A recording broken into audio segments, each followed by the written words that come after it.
ಎಲ್ರಿಗೂ ನಮಸ್ಕಾರ. ಬನ್ನಿ ಇವತ್ತು ಬಿಸಿ ಬಿಸಿ ಬಜ್ಜಿ ರೆಸಿಪಿನ ನಿಮ್ಮ ಜೊತೆ ಶೇರ್ ಮಾಡ್ಕೊತಾ ಇದ್ದೀನಿ. ಬಜ್ಜಿ ಎಲ್ಲರೂ ಗೊತ್ತೇ ಇರುತ್ತೆ, ಯಾರು ಗೊತ್ತಿಲ್ಲ ಹೇಳಿ.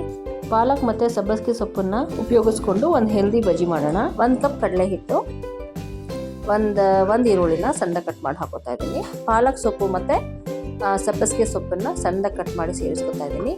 1 ಸ್ಪೂನ್ ಜೀರಿಗೆ ಮತ್ತು 1 ಸ್ಪೂನ್ ಅಜ್ವೈನ್ ಅಥವಾ ಓಂಕಾಳು ಅಂತಾರಲ್ವ, ಅದನ್ನು ಸೇರಿಸ್ಕೊತಾ ಇದ್ದೀನಿ. ರುಚಿಗೆ ತಕ್ಕಷ್ಟು ಉಪ್ಪು ಹಾಕೊಳ್ಳೋಣ.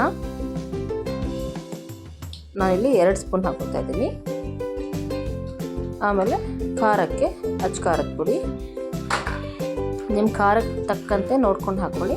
1 ಚಿಟಿಕೆ ಅಡುಗೆ ಸೋಡಾ, ಕುಕ್ಕಿಂಗ್ ಸೋಡಾ, ಆಮೇಲೆ ಸ್ವಲ್ಪ ಜಿಂಜರ್ ಗಾರ್ಲಿಕ್ ಪೇಸ್ಟ್ ಸೇರಿಸ್ಕೊತಾ ಇದ್ದೀನಿ. ಶುಂಠಿ ಬೆಳ್ಳುಳ್ಳಿ ಪೇಸ್ಟ್ ಎಲ್ಲನೂ ಹಾಕಿ ಫಸ್ಟು ಹಾಗೆ ಹಿಟ್ಟಲ್ಲಿ ಚೆನ್ನಾಗಿ ಕಲಿಸ್ಕೊಳ್ಳಿ.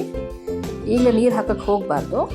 ಹಿಟ್ಟಲ್ಲಿ ಎಲ್ಲ ಚೆನ್ನಾಗಿ ಹೊಂದ್ಕೊಳ್ಳೋರ್ಗು ಬೆರೆಸ್ಕೊಂಡು ಸ್ವಲ್ಪ ನೀರು ಹಾಕ್ಕೊಂಡು ನೋಡಿಕೊಂಡು ಬಜ್ಜಿ ಹಿಟ್ಟಿನ ಹದಕ್ಕೆ ಕಲಿಸ್ಕೊಂಡು ಹಿಟ್ಟನ್ನ ರೆಡಿ ಮಾಡ್ಕೋಬೇಕು.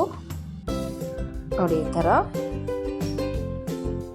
ನೋಡ್ಕೊಂಡು ನೀರು ಹಾಕ್ಕೊಳ್ಳಿ. ಒಂದೇ ಸಲ ನೀರು ಸುರಿಬಾರ್ದು ಬಜ್ಜಿಗೆ ಇವತ್ತು. ನೋಡಿ, ಇವಾಗ ಫೈನಲ್ ಆಗಿ ಒಂದು ಸ್ವಲ್ಪ ನೀರು ಹಾಕಿ ಚೆನ್ನಾಗಿ ಕಲಿಸ್ಬೇಕು. ಹಿಟ್ಟು ಎಷ್ಟು ಕಲಿಸಿರಲ್ಲ ಅಷ್ಟು ಬಜ್ಜಿ ಕ್ರಿಸ್ಪಿಯಾಗಿ ಚೆನ್ನಾಗಿ ಬರುತ್ತೆ. ನೋಡಿ, ಈ ಕನ್ಸಿಸ್ಟೆನ್ಸಿ ಇದ್ದರೆ ಸಾಕು. ಸ್ಟವ್ ಆನ್ ಮಾಡೋಣ. ಒಂದು ಬಾಣಲಿ ಇಟ್ಟು ಅದಕ್ಕೆ ಅಡುಗೆ ಎಣ್ಣೆ ಸೇರಿಸ್ತಾ ಇದ್ದೀನಿ. ಎಣ್ಣೆ ಸ್ವಲ್ಪ ಕಾದ್ಮೇಲೆ ನಿಮಗೆ ಯಾವ ಸೈಜ್ ಬೇಕೋ ಆ ಸೈಜ್ ಆಗೋಷ್ಟು ಸ್ವಲ್ಪನೇ ಹಿಟ್ಟನ್ನು ಎಣ್ಣೆಲಿ ಬಿಟ್ಕೊಂಡು ಬಜ್ಜಿನ ಕರ್ಕೊಳ್ಳಿ. ಯಾವಾಗಲೂ ಅಷ್ಟೇ, ಬಜ್ಜಿ ಹಾಕಿದ ತಕ್ಷಣ ಸ್ಪೂನ್ ಆಡಿಸಿದ್ರೆ ಅದು ಒಡ್ಕೊಂಬಿಡುತ್ತೆ. ಅದು ಸ್ವಲ್ಪ ಹೊತ್ತು ಬಿಟ್ಟರೆ ತಾನೇ ತೇಲ್ಕೊಂಡು ಮೇಲೆ ಬರುತ್ತೆ ಬಜ್ಜಿ ಎಲ್ಲ ಫ್ರೈ ಆಗಿ. ಆವಾಗ ನೀವು ಹಿಂದೆ ಮುಂದೆ ತಿರುಗಿಸ್ಕೊಂಡು ಎರಡೂ ಕಡೆ ಚೆನ್ನಾಗಿ ಗೋಲ್ಡನ್ ಬ್ರೌನ್ ಆಗೋವರೆಗೂ ಎಣ್ಣೆಯಲ್ಲಿ ಚೆನ್ನಾಗಿ ಕರಿಬೇಕು.